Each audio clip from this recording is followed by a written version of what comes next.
What it do, Dream Team? It's your boy D Neil and Mackenzie. Back with another reaction video, guys. I miss Rodney come home for the second time. My bad, but here we are.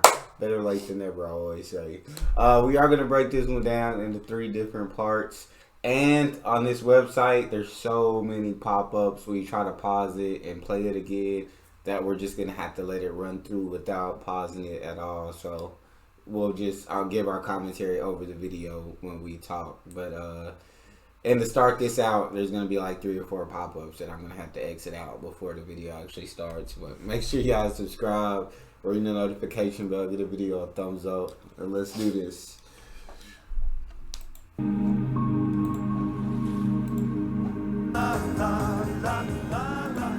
Wish Rodney was still working with you. So do I. Your suitcase will give me backache. And your moanings are giving me heartache. I fought with this country. Did ya? How'd you get on?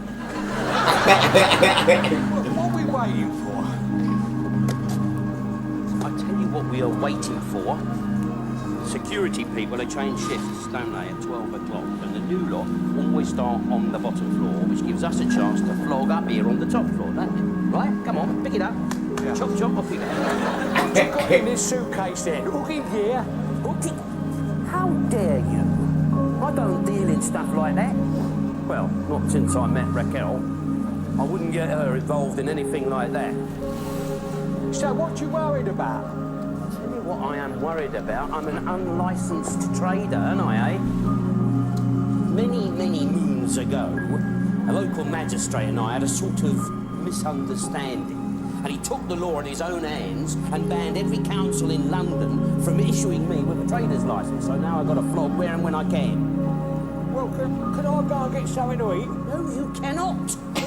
You're going to be my lookout. Anyway, Raquel's going to make us something to eat later when we get home. But I'm hungry now. Oh, Benny, all right. So here you go. Go and get us a couple of hamburgers, will you? What? No, thank you. I'm taking no chances. Say I caught mad cow disease. About that. Who the hell is going to notice?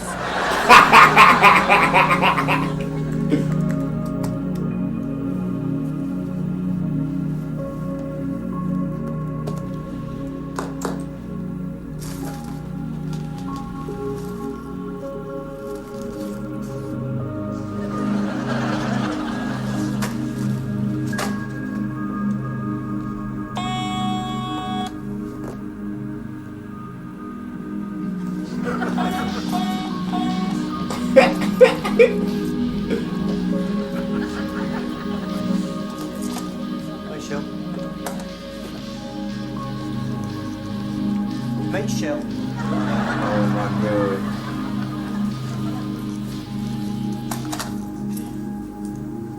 Are you going to the hamburger bar in the precinct during your lunch hour? No. Michelle, you're new here, and I don't think you fully got the gist of my question. You see, I am the head of the computer section, and you are the secretary to the head of the computer section. So when the head of the computer section asks the secretary to the head of the computer section whether she is going to the hamburger bar in the precinct, what the head of the computer section is saying is go to the hamburger bar in the precinct during your lunch hour because the head of the computer section is starving bloody hungry. You want me to go to the hamburger bar? Yes, if it's not too much trouble. I fancy the juiciest, greasiest hamburger they got on offer. Mr. Coleman from Classic Cats is coming in to see you in a little while. Yes, I know. That is why I cannot get out during the lunch hour and I need food bringing in. No, what I'm trying to say is, do you want to invite Mr. Coleman, an important client, into an office that stinks to high heaven of fried onions and grease? Michelle, my office... Yeah, good point. Thanks very much, Michelle. Carry on with whatever you're doing. They look very nice. Like Freddy Krueger, they're jealous.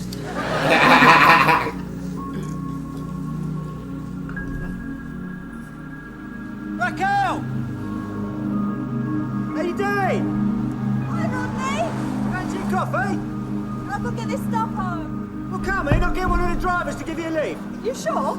Yeah, of course. I'll get a catalogue.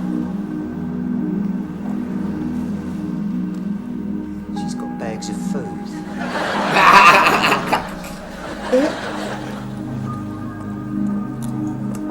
You ready then? No. Selling is all about timing, isn't it? Haven't you seen one of them nature programmes, you know, on the BBC with that Richard Attenborough? You know, the one where you see the lion, like, lying in the undergrowth, watching as a flock of antelope go by? Well, they are my antelope. And like the lion, I know when the time is right. I instinctively know the optimum moment in which to make my move. And then, and only then, will I strike. Yeah. During the war. Here we go then. Better get into your lookout position. Over there, all right? So what do you want me to do? What do you mean, what do I want you to do?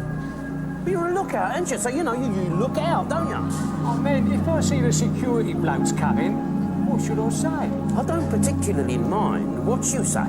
You can say, "There she blows, ship ahoy," or "Man overboard," for all I care. As long as I don't get me collar felt. Stone me, this hands-on management lark gives me the right up sometimes. Let's have that up here. That's it.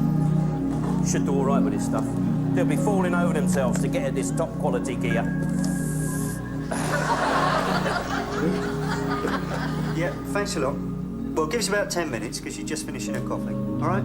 Cheers. You're there to wait. Oh, thanks. So, you and Dale still coming around for dinner next week? So long as it's still all right with you and Cassandra. Yeah, been looking forward to it. Sorry it's taken so long to invite you. We was going to pop round and say hello, you know, because Dale said you was back in town and staying at the flat with him. Albert. So, when'd you get back? A couple of weeks ago. I was over in America having a great time when I suddenly thought... Oh, hold on. You was in America? Didn't Dale say? Oh. Oh, it was wonderful. We were doing this tour of My Fair Lady down the East Coast. I was a flower seller. What's me? Very cheap and cheerful, but I was seeing the world and getting paid. We did Atlantic City, Miami, New Orleans. Then suddenly I got this sort of urge to come home. To Dale? Yes, to Dale. Oh, come home from New Orleans to see Dale. Come home from a New Forest to see Dale. You don't see him. He's lovely. Well, there are many words I could use to describe Derek Trotter, but lovely is not one. So, how's the old soul keeping? He's fine. He seems, I don't know, quieter than when I first met him. Dale. Raquel, some years ago, Dale went to a monastery and took a vow of loudness. Oh, that's not fair. No, he has changed. Not so loud and brash as he used to be. Right, come on in, gather round, ladies. The Crusader against inflation with another bargain of a lifetime. Now, this magnificent little doll here, that would probably cost you £35 up there in Oxford Street. Now, but you know my motto. My motto is West End goods at South End prices. Now, listen, if I offered you this little doll here for £10, you'd probably rip my arm off at the elbow to get at it, wouldn't you?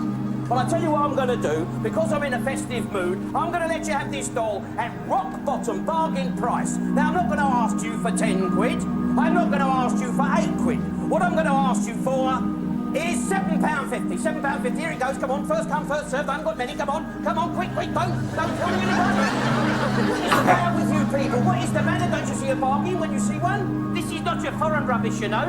This is handmade in Great Britain.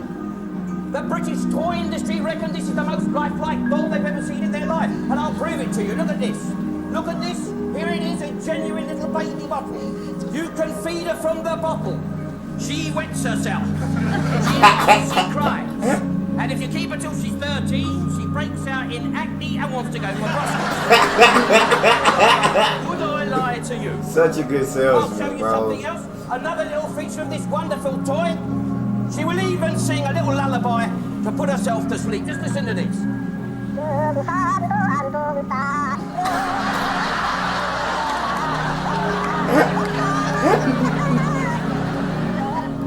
lot of trouble with the Oh exhaust. my god.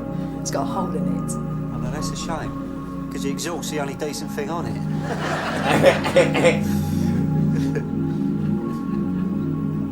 So, how are things with you and Cassandra? What do you mean? I mean, are you both well? Yeah. Yeah, great. Cassandra's still studying hard for promotion. Yes. Yes, she's still a very ambitious lady. So, married life suits you.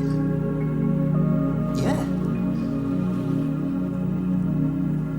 Go on then, what's Del been saying? He hasn't said anything, honest. All right, you mentioned that you'd had a couple of rows. Once when you upset Cassandra's boss and his wife. Oh, that was nothing. It was a misunderstanding. 3 minutes after it happened, we was all laughing about it. Del said she'd shut you out. Only for a couple of days. Then another time, Cassandra went back to her parents. Yeah, there was nothing either. Really. We're happy. That's what I wanted to say to you. I know it's none of my business, Rodney. It's just... I have had a marriage break up. I know how these things can start. A lot of people think a marriage comes complete with gift wrapping. But it doesn't. It comes in kit form. You've got to work at it. Oh, excuse me, Rodney. I've just noticed we're doing more of this cheap printing for Dell. We're not running a charity organisation. Excuse me. Oh, no, Alan, let me introduce you. Raquel, this is Alan, my boss and father-in-law. Because he's Kessie's dad. Yeah, I figured that one out, Rodney. And Alan, this is Raquel. Her and Del are friends. Yeah, Dell's told me all about you. You're an actress, aren't you? Well, some people say that, others tell the truth. Oh, come on. Del speaks very highly of your talents. We'll have to go out for dinner one evening. All of us. Look forward to it. Yeah. Look, I've got a dash because I'm meeting someone for lunch. I'm going to try that new Chinese place down by the arches. They say the food is out of this world. Good. Just try and keep a closer eye on things, Rodney. This cheap printing is very good for some people. Unfortunately, it's not for us. See you again, Raquel. Yes, bye.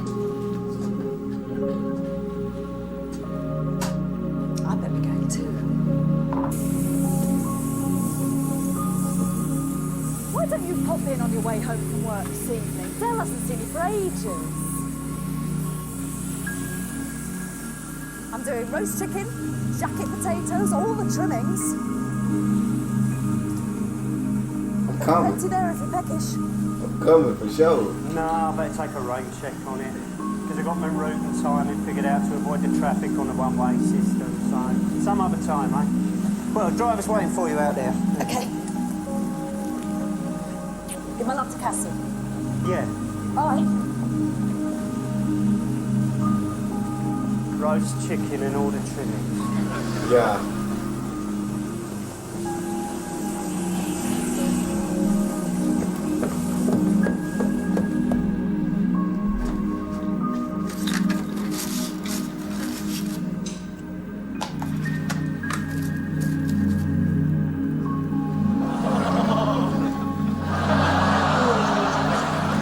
It's Mr. Coleman from...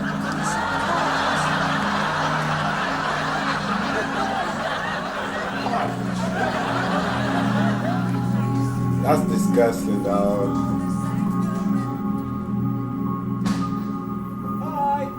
Hi.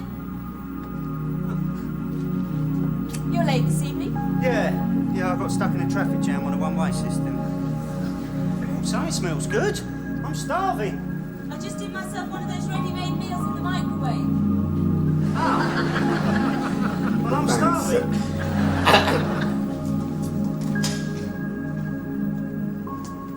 There's plenty in the freezer. Good. What a very clean oven we've got. I was just remarking how amazingly clean one can keep these new modern ovens. Especially when one never bloody cooks in them. Where you going now? Yeah. Well, that'll make a nice change, won't it? What is it tonight? The bank's final exams? The bank's annual cheese and wine orgy? The bank's annual yoga and target practice course? I'm playing badminton. Oh, I see. Where?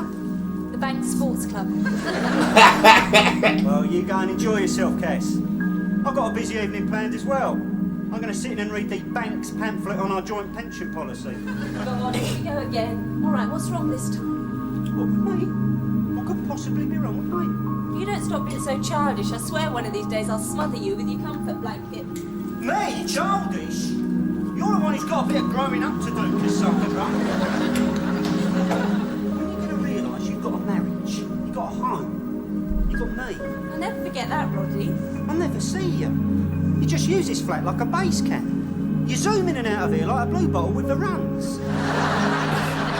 I've had double glazing salesmen spend more time in here than you. Well, whatever turns you on. You know, I mean, how am I supposed to... What's that supposed to mean? Keep myself busy. Yeah, but you're always out. On your own. Because you never want to go anywhere with me. I've asked you before to come to badminton, but you always I gotta go. refuse. That's because I don't relish the idea of spending the entire evening whacking a dead budgie over a net. Besides which, all our social occasions are in some way or another tied to the bank. You resent me pursuing a career, don't you? No, I admire anyone who wants to advance themselves. But your idea of advancement comes straight out of Rommel's 1001 Things Every Good Panzer General Should Know. It's relentless, Cash, you know, it's blitzkrieg. Roddy, I'm not trying to advance my career. I'm still trying to make up for lost ground. You, of all people, should understand that. I have in some way interrupted Operation Cassandra. What exactly I'm supposed to have done? It's just little things. Like that day my boss Stephen and his wife came round and you punched him in the face. We're still on about... You broke his nose. Broke it. I never broke it. Tiny hairline fracture.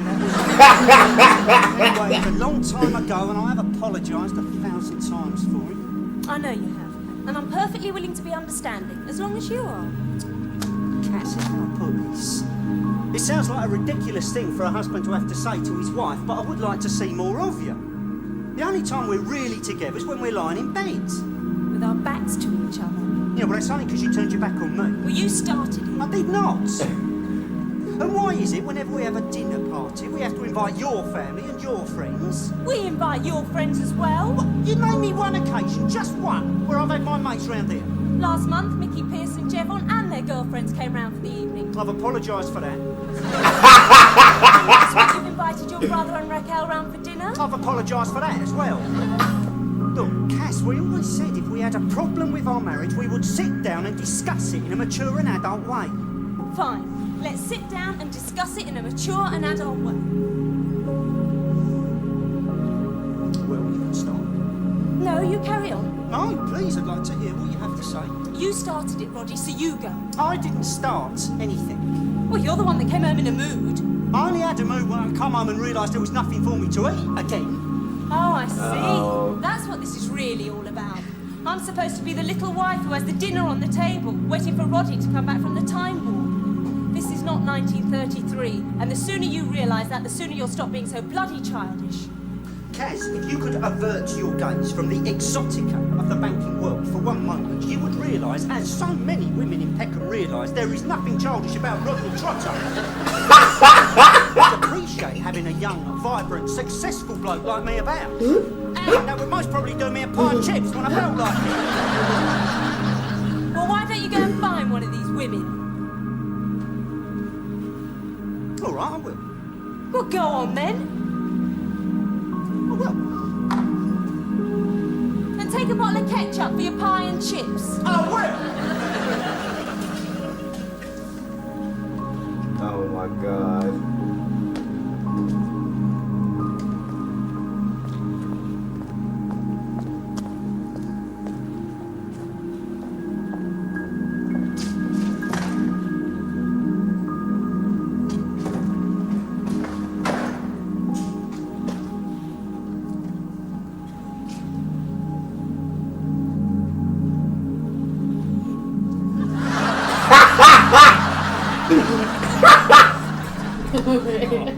That's tough. Je suis, je reste, as they say in Montpellier. Does that mean good? Good. Oh, That is absolutely superb. You know, honestly, I haven't had a meal like that since my dear old mum was alive. Oh, what was it again? It's chicken. No, it was chicken, but I mean, what was the dish called? Oh, it's called Petit du Polo Trifalati. Ah, well, there you go, you see. You can say what you like about the French, but they're magic when it comes to a saucepan and a bit of salt, aren't they? It's Italian. Oh, yeah, I know, it's Italian. Yeah. I mean, I was just saying, the French are good cooks and all, aren't they? Oh my god.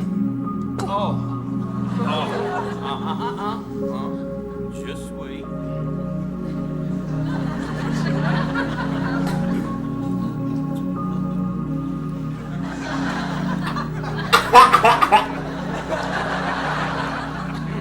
Right, here we go.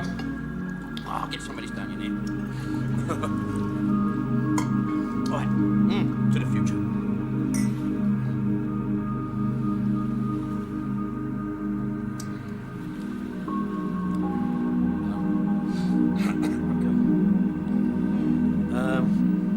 You've been here for a week or two, you know, and, you know how I feel about you, don't you? Do I? Never said. No, I mean, I thought it was obvious. I really do like you. You don't have to answer this now if you don't want. I was wondering.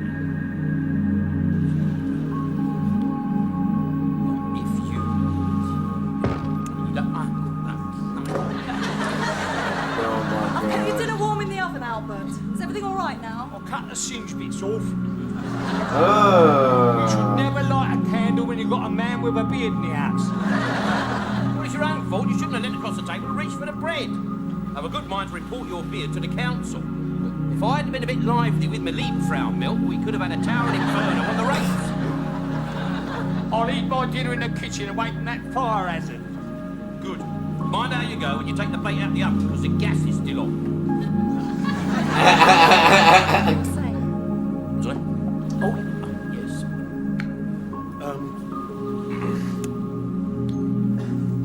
Yeah, I was saying,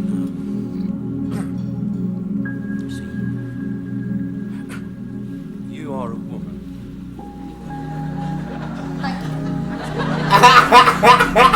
And I'm a man. And, you know, no man is an island.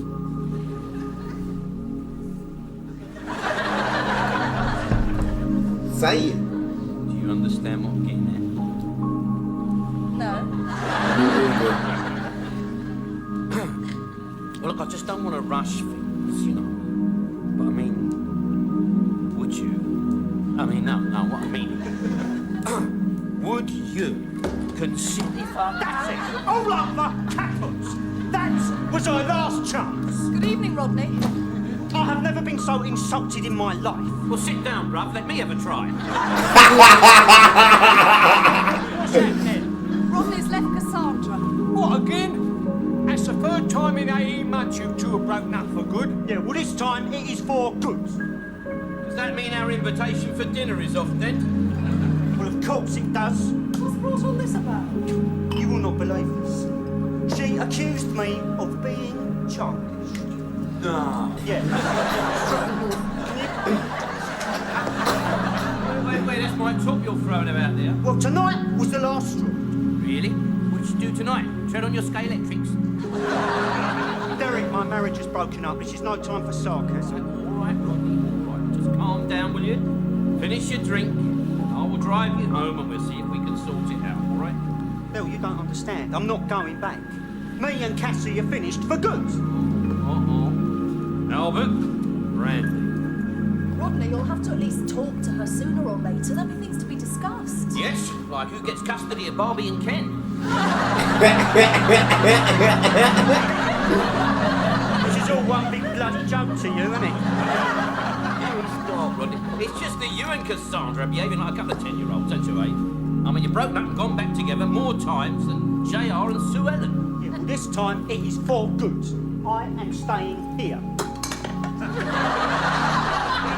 That man He really brought his own bottle of You ketchup. better go and get some blankets and some pillows and make up a bed for Rodney on the settee. Settee?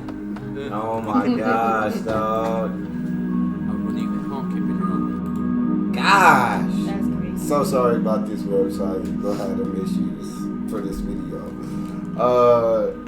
What do you think about that? Since we didn't get to really talk during the I think that fight was so stupid, but I think Rodney's in the right. video. Yeah. I feel like if she wants her marriage to work, she should be home to actually have a marriage. Factual. I agree. And it's like Rodney said, I don't mind you chasing and wanting to promote yourself, but dang, like, I'm here too. Like, Right. you married to your job and I'm just the side piece. Right. And it's like, well, I like to keep myself busy, but I feel like she could include him in those things. So, Yeah. you know, like she could ask if he wanted to go play tennis. She could ask if he wants to go to She his said she asked if we could never But go. I'm just saying. I think they just gotta find a balance of doing what she wants and then doing what he wants. You know what I'm saying? Yeah. I mean, you can't really expect him to, the only time he gets to spend with her, it's with other people. Yeah. They need that one-on-one. And I mean, I do understand the food situation though. I'm not gonna come home and eat like 8 minutes every night. He don't. If you come home from work, you can, just once a week or something. Can I get a home cooked meal? You feel me? So I understand. But I feel like I also understand Cassie's side of things as well. Rodney do be acting childish sometimes. And he does. But I feel like for this, he's right. But the way Yeah. that they're going about it, both is childish. Yeah. They're both absolutely childish. Yeah, I realize. This is like a minor problem that can be solved. Facts. But they're like blowing it out of proportion. And that's the third time in 18 months since we married. They done split ways. They gonna go back together. We don't even fight like that. Nah. It don't make sense. But Raquel and them look happy, you feel me? But Raquel is the type of woman that sound like Rodney asking for, you feel me? Yeah. One is gonna go get the groceries, gonna have the meal cooked for you when you get to the crib, so nice. But yeah. I mean, also I feel like you gotta know who you marry. Like, Yeah. you should have been knowing Cassandra was that ambitious and married to a career like that before you put a ring on her finger. True. True. So, I mean, Yeah, you knew what you were getting yourself into. exactly. But that's all we got for this episode. Make sure y'all subscribe, ring notification bell, get the video a thumbs up. We out.